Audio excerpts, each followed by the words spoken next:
우리 인사할까요? 모든 것이 하나님의 은혜입니다. 모든 것이 하나님의 은혜입니다.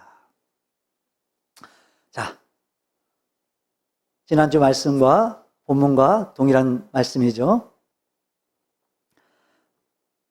자, 이렇게 동일한 본문으로 또 어떤 은혜를 주시려는 건지 기대가 되시죠? 바사 제국의 아하수에로 왕 때 당시 그 나라의 2인자였던 하만의 음모로 인해 이 유다 민족 전체가 이제 몰살당할 위기를 만나게 되고, 또 이 사실을 먼저 알게 된 모르드게는 이제 왕후였던 에스더에게 이 사실을 알리게 되죠. 그 왕을 찾아가서 이 유다 민족의 구원을 위해 간청을 하라고 요구를 해요. 에스더가 어떻게 말하죠? 당시 이 바사 제국의 그 엄격한 규례를 들면서 자기는 아무것도 할 수 없다 그래요. 내가 할 수 있는 거 아무것도 없다 그래요. 근데 그도 그럴 만한 게 그 누구도 왕의 부름을 받지 않고는 왕 앞에 나아갈 수가 없었고, 또 그런데다가 지금까지 30일 동안을 에스더는 이 왕의 부름을 받지 못했기 때문이었어요. 그래서 모르드게가 이번엔 이렇게 얘기하래. 우리가 진멸당할 때 너는 왕후이기 때문에 홀로 목숨을 건질 수 있을 거라고 생각하지 말아라.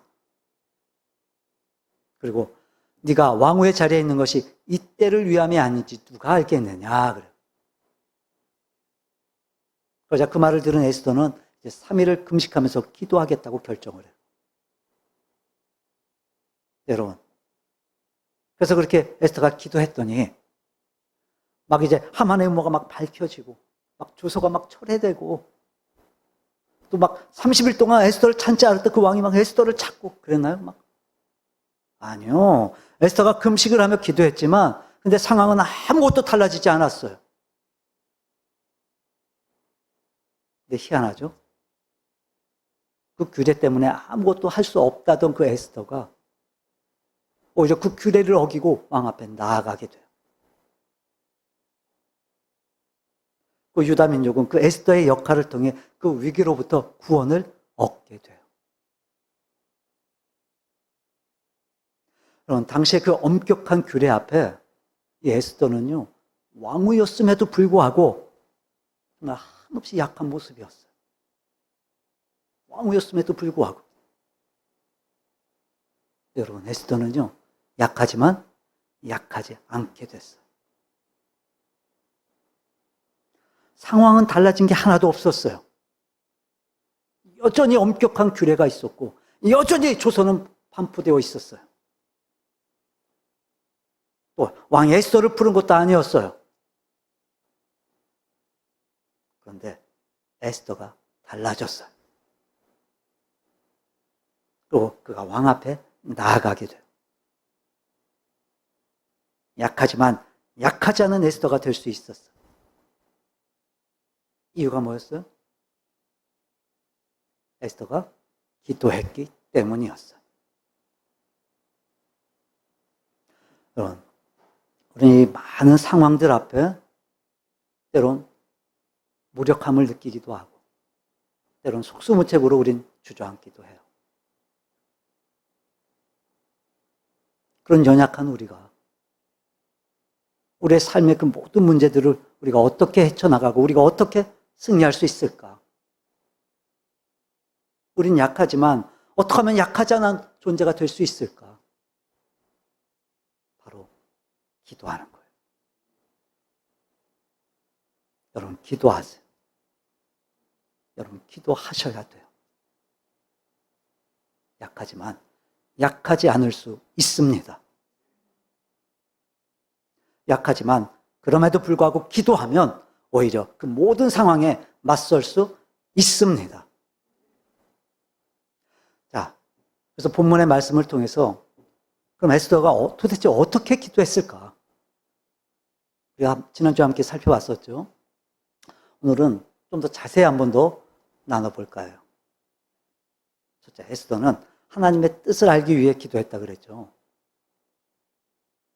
그럼 유다 민족이 위기를 만났다는 소식을 듣게 됐지만 에스더의 상황은 할 수 있는 게 아무것도 없었어요. 아무것도. 근데 그럼에도 불구하고 왕 앞에 나갈 수 있도록, 그리고 기도할 수 있도록 그에게 주어졌던 계기는 바로 모르드게의 이야기 때문이었어요.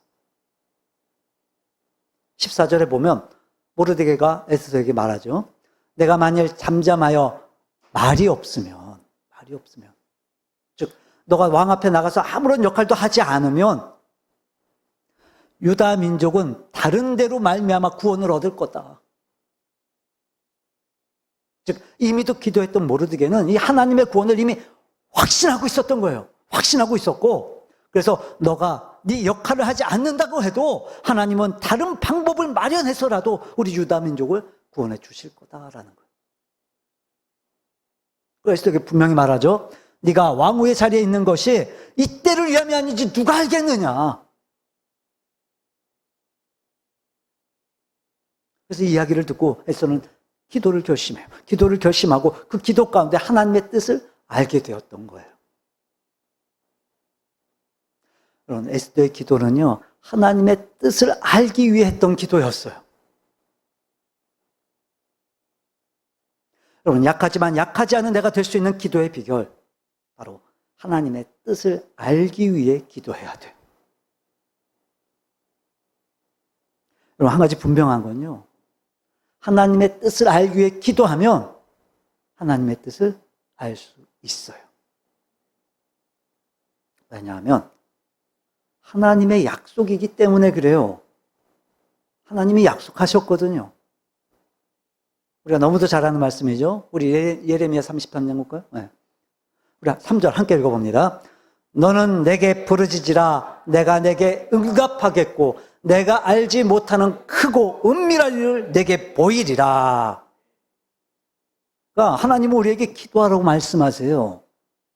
그럼 하나님께서 응답하시겠다는 거예요. 그 응답이 뭐예요?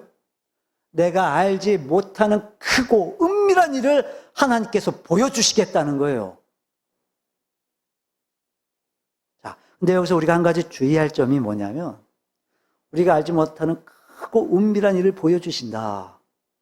여러분, 이 크고 은밀한 일을 보여주신다라고 하니까 이 부분을 우리가 오해를 할 수가 있는데, 앞에 2절 볼까, 우리? 3절에서는 기도하면 응답하시겠다고 하나님이 말씀을 하시고, 2절에서는 기도하면 응답하시겠다고 말씀하신 그 하나님이 어떤 분이신지를 먼저 언급을 하세요. 2절 함께 읽어봅니다. 이를 행하시는 여호와, 그것을 만들며 성취하시는 여호와, 그의 이름을 여호와라는 이가 이와 같이 이르시도다. 아멘. 여러분, 하나님이요, 하나님 자신에 대해서 말씀하시는 거예요. 나는 여호와다. 나는 여호와다. 여러분, 여호와라는 이 하나님의 명칭은 반드시 약속한 대로 이루시는 신실하신 하나님이시라는 의미예요. 여러분, 일을 행하시는 분이 누구세요? 하나님. 일을 그걸 만드시는 분이 누구세요? 하나님. 그걸 성취하시는 분이 누구세요? 하나님. 그리고 그 하나님 말씀하세요. 너는 내게 부르짖어라. 그럼 내가 응답할 거야. 내가 뭘 응답하는지 너 아니? 니네들이 알지 못하는 크고 은밀한 일을 내가 너희들에게 보여줄 거야.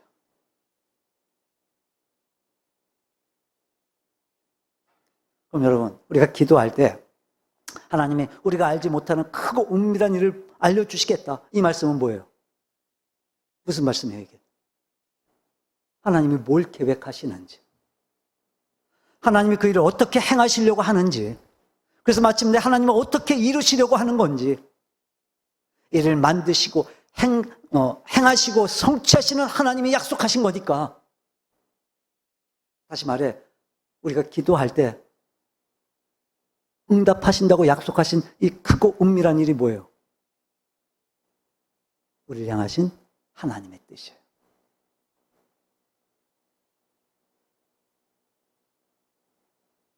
여러분, 하나님께서 우리의 인생에 어떤 걸 계획하고 계시는지 여러분, 하나님 말씀해 주시지 않으면요, 우리는 알 수 없어요.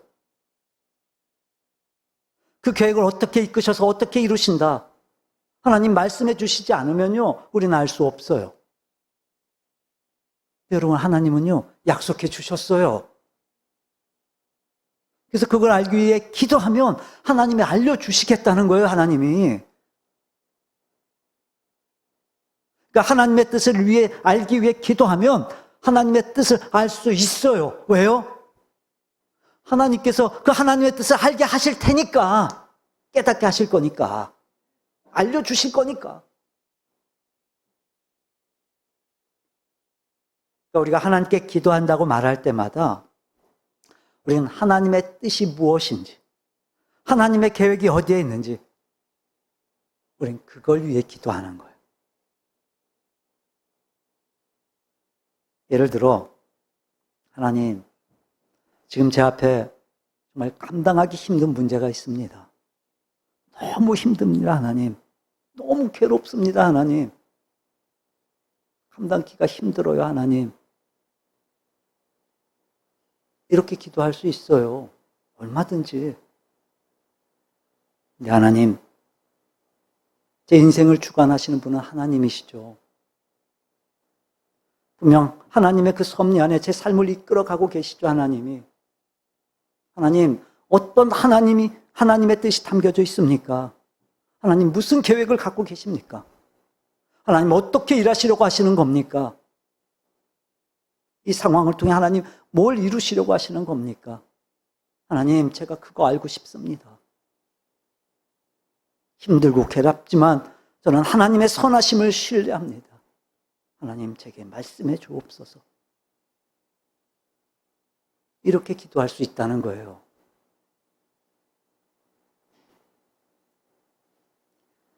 우리는요, 기도할 때마다 나한테 필요한 거, 내가 원하는 것만 하나님께 구하는 거예요.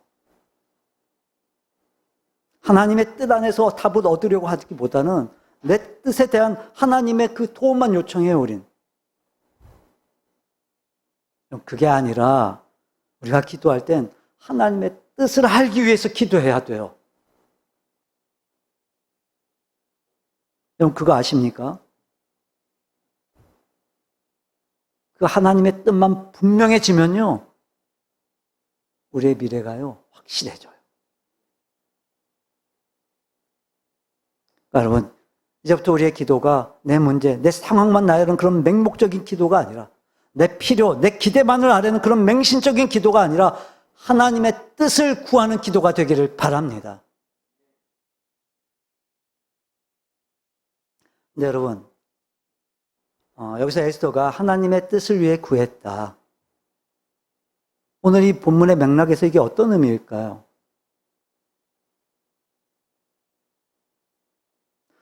앞에서 말씀드렸던 것처럼 이제 에스더가 기도를 했던 계기는 14절의 이 모르드게의 이야기 때문이었어요. 여러분, 분명히 모르드게는요, 하나님의 구원을 확신했어요. 그 유다 민족을 어떻게 구원하실지에 대해서도 모르드게는 확신하고 있었어요. 그래서 뭐라고 말해요? 자, 14절에 보면, 이때 내가 만일 잠잠하여 말이 없으면 유다인은 다른 데로 말미암아 노임과 구원을 얻을 거다. 확실하게 얘기해요, 확실하게. 그리고 또 이렇게 말하죠. 내가 왕후의 자리를 얻은 것이 이때를 위함이 아닌지 누가 알겠느냐. 다시 말해서 이제 에스더가 왕후가 된 것이 바로 이때를 위해서, 이때 이 유다 민족을 구원하시기 위한 하나님의 섭리라는 거예요. 그리고 에스더는 그 하나님의 뜻을 확인하기 위해서 기도했던 거였고, 마침내 모르드게 이야기가 하나님의 뜻이라고 하는 그 확신을 얻게 되었던 거예요, 에스더가. 지금 왕후의 자리에 있는 게 이때를 위한 하나님의 섭리다. 여러분, 이 하나님의 뜻이 에스더에겐 그럼 어떤 의미인 걸까요? 어떤 의미였을까요, 이게? 바로 에스더의 사명이었어요. 사명이었던 거예요, 사명. 하나님께서 지금 에스더를 왕비의 자리에 세우신 그 목적, 에스더의 사명이에요. 그러니까 지금 민족이 위기를 만났을 때 왕비로서 해야 될 일, 바로 에스더의 사명이에요. 여러분, 약하지만 우리를 둘러싸고 있는 그 모든 상황을 돌파하고 극복해낼 수 있는 힘, 뭘까요? 사명이에요. 그러니까 내가 이루어야 될 그 목적이 분명하다면 그 어떤 장애도, 그 어떤 방해도 여러분 뛰어넘어요. 내가 이루어야 될 그 목적이 분명하지 않으면요, 그렇게까지 극복하려고 하지 않아요. 이겨내려고 하지 않아요.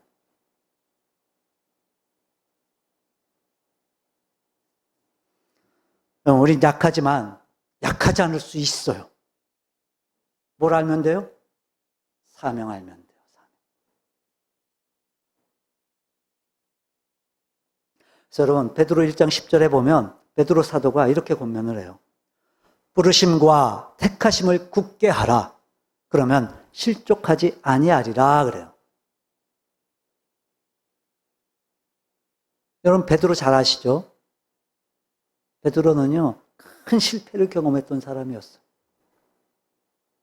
예수님을 3번이나 부인하고 도망쳤어요. 근데 그거 어떻게 회복이 돼요? 어떻게 회복되죠? 예수님께서 그를 다시 찾아오셨어요. 그리고 그에게 뭘 부여하세요? 뭘 주세요? 사명 부여하세요. 내 양을 먹여라. 내 양을 먹여라. 내 양을 먹여라. 그 말씀 붙들고 베드로가 다시 일어섰어요, 여러분.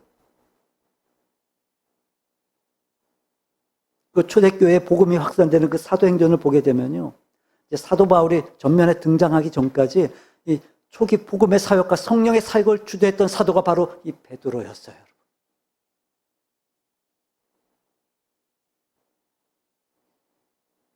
여러분 놀랍지 않으세요? 예수님이 돌아가시는 그 현장에서 그 예수님을 3번이나 부인하고 저주했던, 그렇게 한없이 약한 모습으로 무너지고 쓰러졌던 그 베드로가 어떻게 다시 그 예수님을 위해 목숨을 거는 인생을 살 수 있었을까?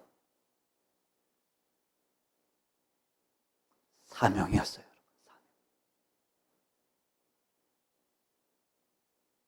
그리고 그가 얘기하는 거예요. 부르심과 택하심을 굳게 하라는 거예요. 그러면 실족하지 않는다는 거예요.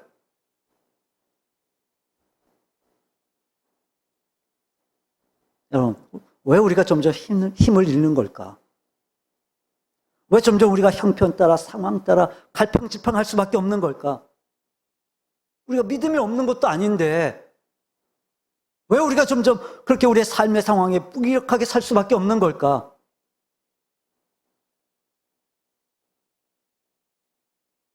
분명히 내가 이루어야 될 그 확고한 사명이 없는 거예요. 여러분, 이 목적이 분명하면요, 그럼 무슨 수를 써서라도 그거 이겨내요.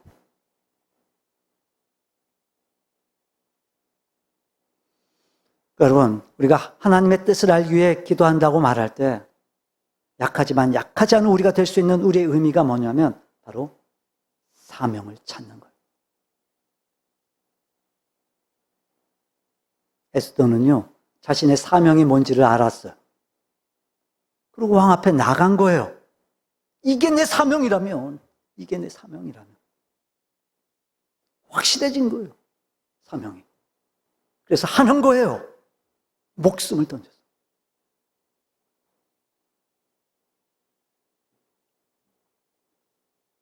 그래서 여러분, 우리가 분명히 알아야 될 게 뭐냐면, 이 사명이 분명해지면요, 이 사명이 확실해지면, 우리가 어떤 문제가 있어도요, 그 문제에 최소한 우리가 맞서고 부딪혀보기라도 하는 거예요. 절대로 주저앉지 않아요, 그 문제 앞에. 여러분, 여러분의 삶의 사명을 확실히 찾을 수 있기를 바랍니다. 그리고 그 사명을 여러분의 분명한 목적으로 삼고 하루하루 살아가는 거예요. 질문해 볼까요? 우리의 사명이 뭐죠? 우리의 소망이 뭐죠? 우리의 소망이 뭐죠? 우리에게 소망은 미래예요, 미래. 현재가 아니라. 그래서 소망이 있는 사람은요, 결코 포기하지 않아요. 근데 사탄 마귀가요, 자꾸 우리를 속여요. 착각하게 만들어요, 자꾸. 그래서 이제 미래를 우리가 소망으로 여기지를 않아요. 그러니까 오늘 즐기면 끝인 거예요. 오늘 좋으면 끝인 거예요. 내일 생각하지 말라는 거예요. 여러분, 이거 속는 거예요. 장난하는 거예요, 사탄 마귀가.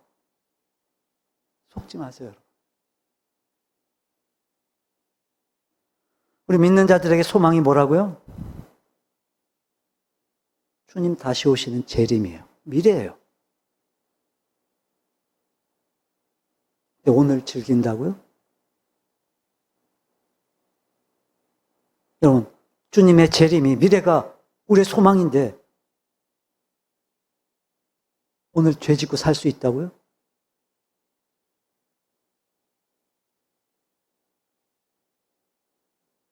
오늘 즐기면 된다고요? 천만에요, 여러분. 속지 마세요. 진짜 소망은 오늘이 아니라 내일이에요. 미래예요. 여러분, 세상의 이치도 그래요, 여러분. 오늘 심는 이유가 뭐예요? 오늘 심는 이유가 내일 때문이에요, 내일. 그러니까 세상의 이치도요, 미래가 소망이에요, 미래가. 속이는 거예요, 사탄 마귀가. 오늘만 즐기라는 거예요, 오늘만. 우리가 여기에 다 속는 거예요, 다. 오늘이 소망이 아니라 내일이 소망이에요, 내일이. 자, 우리 에베소서 볼까요, 1장? 네. 바울 사도가 이제 에베소서를 쓰면서 그들을 향한 기도를 적어요. 16절 보세요. 내가 기도할 때 기억하며 너희로 말미암아 감사하기를 그치지 아니하고. 그러니까 이 뒤에 나오는 내용은 이제 바울 사도가 에베소 교회를 향한 그 기도문이에요, 기도문. 자, 17절 보세요. 우리 주 예수 그리스도의 하나님 영광의 아버지께서 지혜와 계시의 영을 너희에게 주사. 지혜와 계시의 영을 너희에게 주사. 첫째, 하나님을 알게 하시고. 지혜와 계시의 영을 주사 하나님을 알게 하시고. 그러니까 여러분, 하나님을 알게 되는 건 우리의 세상적인 지식이나 우리의 세상적인 그 이성으로 되는 게 아니에요. 지혜, 하나님의 지혜, 그리고 계시의 영, 성령의 역사로만 가능한 거예요, 그건.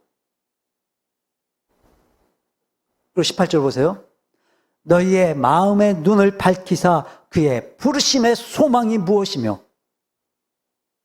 두 번째, 하나님께서 너희들에게 지혜와 계시의 영을 너희에게 주셔서 부르심의 소망이 무엇인지를 알게 해달라는 거예요. 여러분, 여기서 이 부르심의 소망이란 건 무슨 말이냐면, 그러니까 부르심 자체가 소망이라는 거예요. 즉, 부르심의 소망이 무엇이며. 그러니까 뭘 깨닫기를 원하느냐. 부르심이 소망이란 걸 깨닫기를 원한다는 기도예요. 하나님께서 지혜와 계시의 영을 주셔서 부르심이 소망이란 사실을 깨닫게 해달라는 거예요. 여러분, 사명이 뭐예요? 소망이에요. 사명이 소망이에요. 사명이 불분명하니까, 이 사명이 확실하지 않으니까 소망이 있어요, 없어요? 없어요. 소망이 없으니까 오늘을 견뎌낼 힘이 없어요. 어쩔 수 없다는 거예요. 상황이 그렇다는 거예요. 그래요. 어쩔 수 없어요. 상황이 그래요. 너무 힘들어요. 너무 버거워요. 그럼에도 불구하고 여러분, 사명이 있는 사람은, 그래서 소망을 꿈꾸는 사람은 그걸 감당해내요. 주저앉지 않아요. 아니, 주저앉았다가도 다시 일어서요. 왜요? 이유가 분명하니까. 소망이 분명하니까.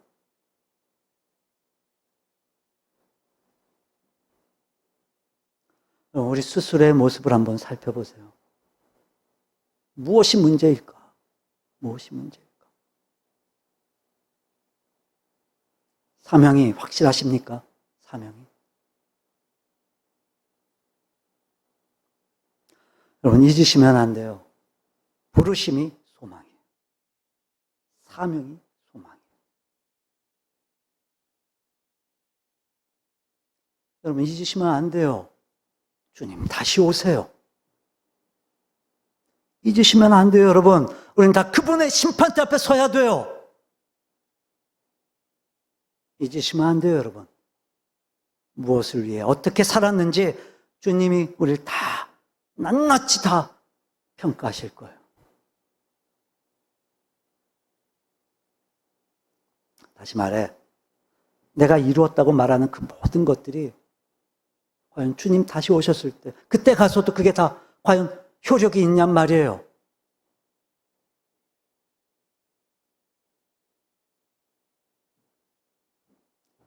그래서 여러분 예수님께서 마지막 때에 대해 말씀하시면서 이제 마태복음 7장 21절을 보면 나더러 주여 주여 하는 자마다 다 천국에 들어가는 게 아니다.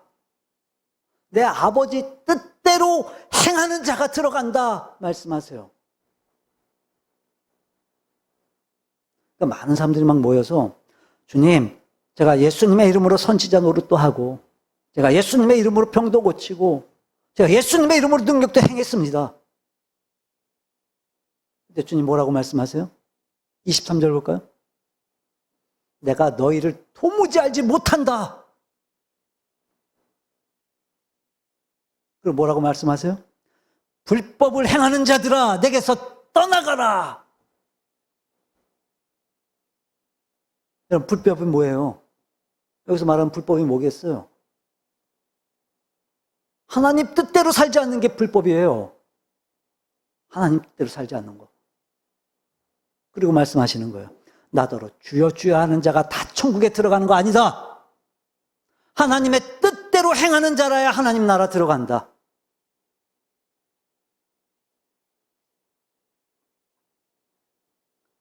하나님 우리에게 생명을 허락하신 분이세요. 이유 없이 주셨어요? 목적 없이요? 천만에요, 여러분. 적당히 즐기라고? 적당히 즐기며 살라고요? 천만에요, 여러분.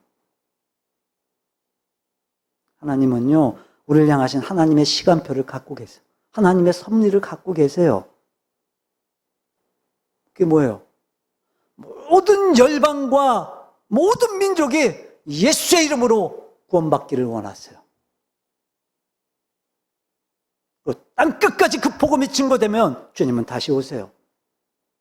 우리 다 그분 앞에 서야 돼요. 그리고 하나님 나라 시작되는 거예요. 이 분명한 하나님의 시간표 안에 하나님은 오늘 우리가 여기에 있도록 존재케 하시는 거예요.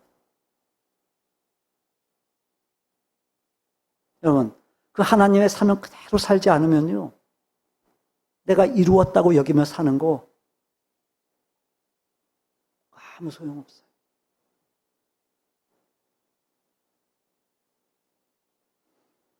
우리가 인생을 살면서 이런저런 형편들 앞에 나 스스로한테 하는 그 질문들, 내가 왜 사는 걸까? 내가 왜 이러고 살까? 이게 진짜 내 인생일까?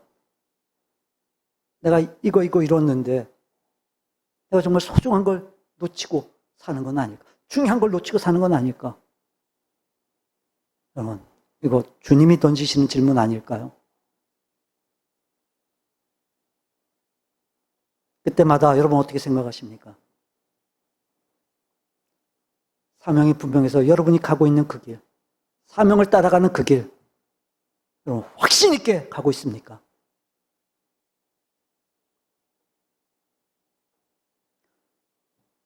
여러분 왜 그럴까? 왜? 누가복음 21장 볼까요? 34절, 너희는 스스로 조심하라. 스스로 조심하라. 그러니까 스스로 살피라는, 스스로 주의하고 스스로 깨어있으라는 거예요. 왜요? 그렇지 않으면 방탕함, 술 취함, 생활의 염려로 마음이 둔해진대요. 여기에서 마음이 둔해진다는 말이 무슨 말이냐면 심령이 분별력을 상실했다는 거예요. 다시 말해 영적인 분별력이 어두워진 거예요. 마음이 둔해졌어요. 그래서 뜻밖의 그날이 덕과 같이 너희에게 임한대요.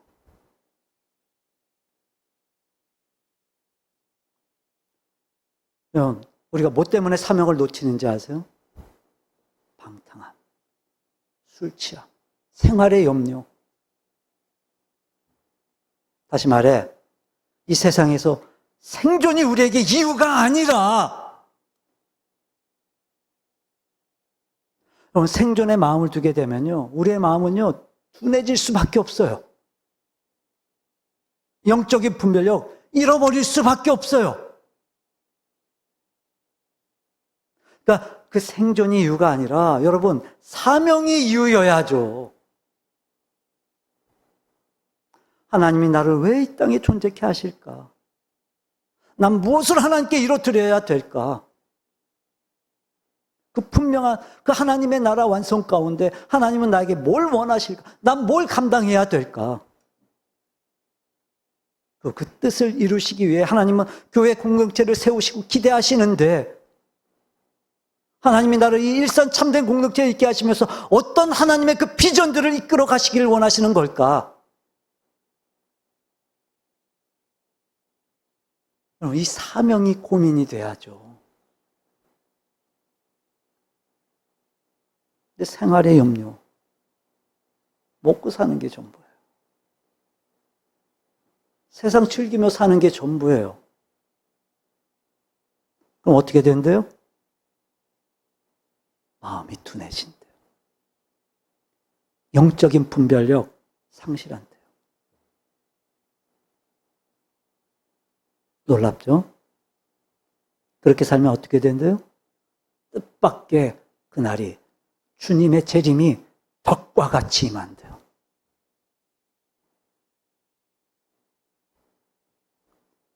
그럼 주님이 재림하시면 우린 다 그분 앞에 서야 돼요. 결산해야 돼요. 근데 결산해야 되는 그 주님의 날을 우리가 준비하며 살아도 우리가 쉽지 않은데 근데 그날을 뜻밖의 맞이한대요. 뜻밖의. 여러분 그거 아시죠? 주님 다시 오시면 게임 끝인 거. 더 이상 기회가 있어요? 없어요? 없어요.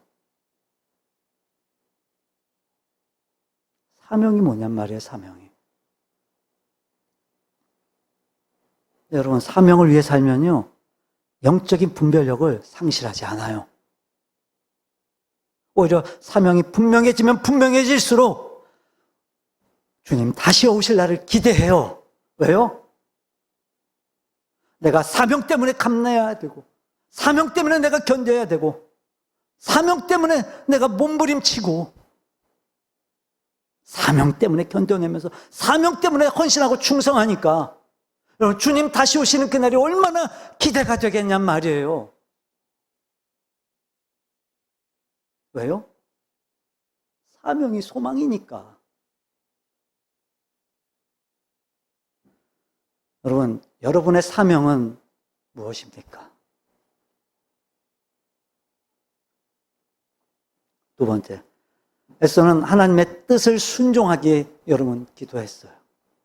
하나님의 뜻을 순종하기. 우리 지난주에 나눴던 말씀이죠. 에스더가 이제 모르드게의 이야기를 듣고 내가 3일 동안 이제 금식할 겁니다. 그러니까 수상궁에 있는 유다인들 다 모아서 저를 위해서 함께 기도해 주세요. 그래서 에스더가 뭐라고 말하냐면 16절 볼까요? 금식한 후에 규례를 어기고 왕에게 나아가리니 죽으면 죽으리이다. 자, 그러니까 아직 기도를 시작한 게 아니었어요. 기도하기 전이었어요, 아직. 그러니까 이제 기도하겠다는 거예요, 지금. 근데 그 장면에서 이미 에스더는 그게 하나님의 뜻이라면, 내가 이제 기도할 겁니다. 내가 이제 기도할 겁니다. 그리고 당신이 말한 대로 그게 하나님의 뜻이라면 내가 그 규례를 어기고서라도 내가 왕 앞에 나갈 겁니다. 내가 목숨을 걸고 그 뜻대로 할 겁니다. 결단을 하고 지금 금식하며 기도하는 거예요. 그러니까 이미 기도하기 전에 에스더는 뭘 한 거예요? 뭘 결단한 거예요? 순종 결단한 거예요. 순종. 하나님의 뜻을 순종하기 위해서 기도했던 거예요. 여러분 분명히 기억하셔야 돼요. 하나님의 뜻을 순종하게 기도하면요, 하나님의 뜻을 순종할 수 있습니다. 왜요? 하나님의 뜻을 확신하게 되니까.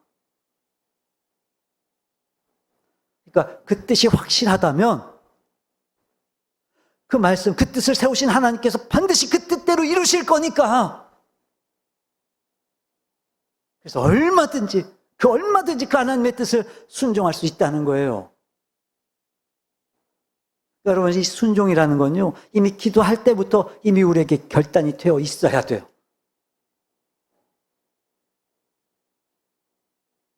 그럼요, 이 에스더가 말하는 것처럼 여러분, 죽음조차도 자신을 가로막을 수 없다는 거예요. 내가 죽으면 죽었지 하나님의 뜻 거스르지 않겠다는 거예요. 내가 순종하기 위해 죽음도 불가피한 상황이라면 내가 기꺼이 내 목숨 내놓겠다라는 거예요. 그리고 에스더가 기도했어요. 그 하나님의 뜻을 순종하기 위해 기도했던 에스더는 결국 그 하나님의 뜻을 확인하고 난 아무것도 할 수 없습니다 그랬던 에스더가, 한없이 연약했던 그 에스더가 오히려 그 규례를 어기고 왕 앞에 나아갔어요. 약하지만 약하지 않았어요. 하나님의 뜻을 순종하기 위해 기도했던 그는 하나님의 뜻을 순종했던 거예요.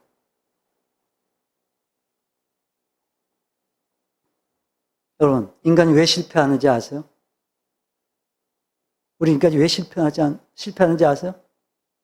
순종하지 않아서 실패해요. 순종하지 않아서. 잊지 마세요. 여러분, 인류 최초의 실패가 뭐였어요? 불순종이었어요. 하나님께서 천지를 다 만드시고, 그리고 아담과 하와를 또 다 만드시고, 그리고 야, 다 니네가 다 먹어라. 다 니네 거야. 다 니네가 누려라. 번성해라. 충만해라. 하나님 축복하셨어요. 그리고 한 가지 명령을 하세요, 하나님이. 그런데 너네 선악을 알게 하는 저 나무, 그거 따먹으면 안 된다. 그거 따먹으면 너희들 죽는다. 하나님 말씀하셨어요. 아담과 하와가 어떻게 해요? 따먹었어요. 그게 인류 최초의 실패예요. 아무리 사탄이 욕을 했어도 안 돼, 무슨 소리야 그게. 하나님이 먹지 말라고 하셨어. 하나님이 먹으면 죽는다고 하셨어. 안 돼, 우리는 안 먹어. 여러분, 그렇게 안 먹었으면 타락할 일 없어요. 실패할 일 없어요. 근데 사탄 마귀가 속인다고 그 말에 넘어가서 결국 뭐 했어요? 따먹었어요. 불순종했어요. 하나님 말씀 안 따랐어요.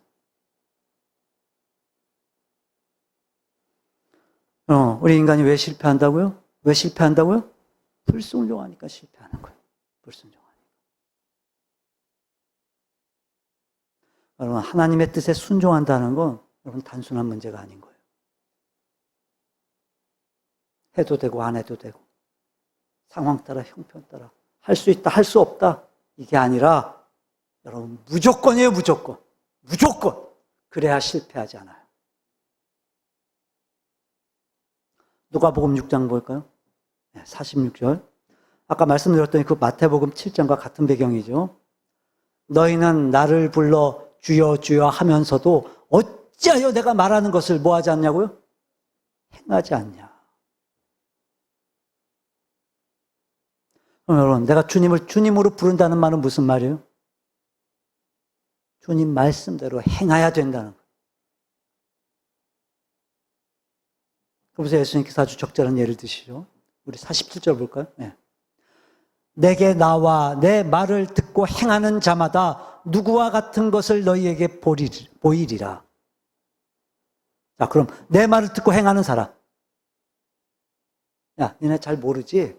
내가 설명해 줄게. 잘 들어봐라. 내 말을 듣고 행하는 사람은 어떤 사람이냐? 자, 48절. 집을 짓되 깊이 파고 주추를 반석 위에 놓은 사람 같으니. 하나님 말씀 듣고 하나님 말씀대로 행하는 사람은 어떤 사람이냐?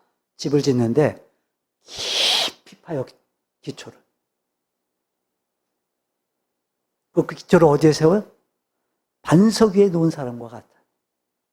그래서 결과가 뭐예요? 큰 물이 나서 탕류가 그 집에 부딪히되 잘 지었기 때문에 능히 요동하지 못하게 하였거니와. 하나님의 말씀대로 순종하는 사람의 인생이 뭐예요? 튼튼하게 아주 기초를 깊이 파고, 그래서 견고한 반석에 집을 세운 것처럼, 그래서 아무리 큰 풍랑이, 아무리 큰 바람이 불어도, 아무리 여러분 탕류가 있어도 결코 그 집이 흔들리지 않는다는 거예요. 약하지만 약하지 않다는 거예요. 그러니까 그 상황을 견디는 힘이 있다는 거예요. 자, 근데 49절. 듣고 행하지 아니하는 자는 주추 없이 흙 위에 집 지은 사람과 같으니. 말이 안 되죠, 이거. 주추 없이 어떻게 집 지어요? 기초 없이 어떻게 집을 지어요? 근데 주추 없이 흙 위에 집 지은 사람 같대요. 그러니까 세울 땐 쉬울 수 있어요. 세울 땐 쉬울 수 있어요, 주추 없이. 집 짓는 건 그러니까 간단할 수 있어요. 수월할 수 있어요. 편할 수 있어요. 근데 문제가 뭐예요? 탕류가 부딪히면 어떻게 돼요? 집은 산산조각 나는 거예요. 박살 나는 거예요.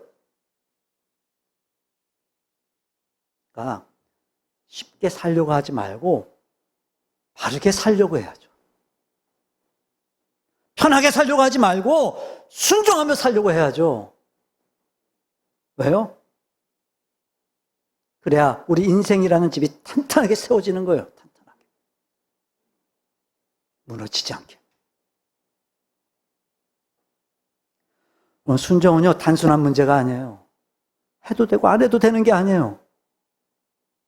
순종은 여러분의 인생이라는 집이 어떤 탕류에도 흔들리지 않기를 원한다면, 어떤 풍파에도 여러분 흔들리지 않기를 원한다면, 여러분 마땅히 해야 되는 거예요, 마땅히.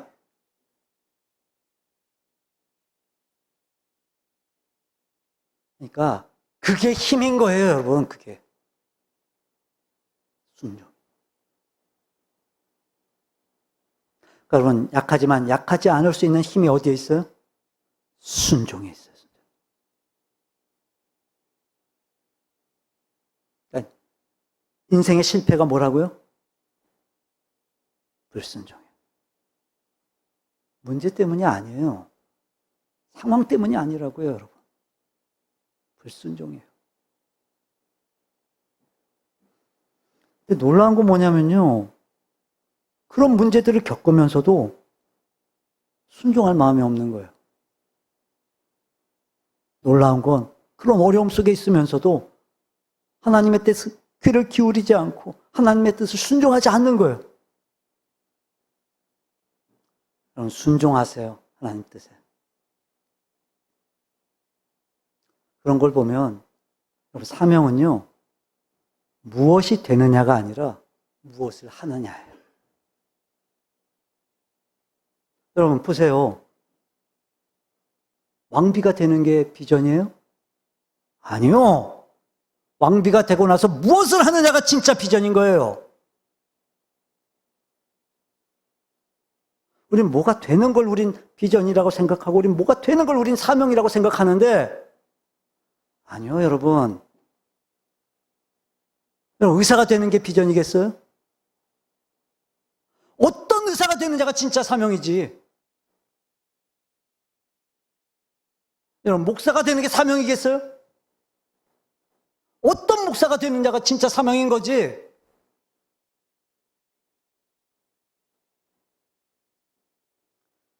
그래서 여러분, 이 하나님의 뜻이 분명하고 그 하나님의 뜻만 순종하면요, 어떤 세상도, 어떤 유혹도, 어떤 도전도 충분히 감당해낼 수 있는 거예요. 그래서 약하지만 절대 약하지 않아요. 하나님의 뜻을 알기 위해 기도하고 하나님의 뜻을 순종하기 위해 기도하세요, 여러분. 그리고 그 하나님의 사명을 깨달았다면 여러분 그 사명대로 사세요. 그럼 세상의 그 어떤 도전도, 어떤 유혹도, 어떤 어려움도 능히 이기게 될 줄로 믿습니다. 이겨낼 수 있습니다. 약하지만 약하지 않을 수 있는 힘, 바로 하나님의 뜻을 순종하는 거예요. 말씀을 정리합니다. 여러분, 무엇이 약한 우리를 강하게 하는 힘이 될까요? 무엇이 약한 우리가 세상을 이겨내는 약하지만 약하지 않은 존재가 되게 하는 걸까요? 돈이요? 명예요? 권력이요? 아니요. 여러분 그거 아십니까? 그런 것들을 거부할 수 있는 힘이 있어요. 그게 뭐예요? 주님의 뜻이에요.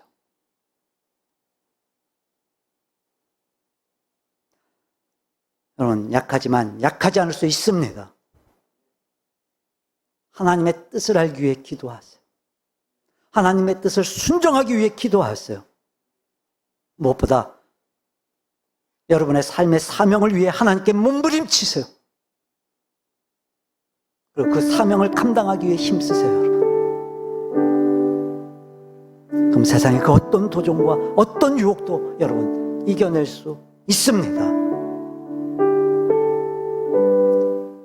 그리고 주님 다시 오셨을 때 그분을 기쁨으로 맞이하고 그분께 칭찬 듣고 그분으로부터 영원한 영광과 상급을 받게 될 줄로 믿습니다. 우리도 주신 말씀 기억하면서 한번 짧은 시간 하나님 순종하겠습니다. 기도하겠습니다. 우리 한번 결단하기까지 한번 기도의 자리로 함께 나아가도록 합니다. 기도합니다.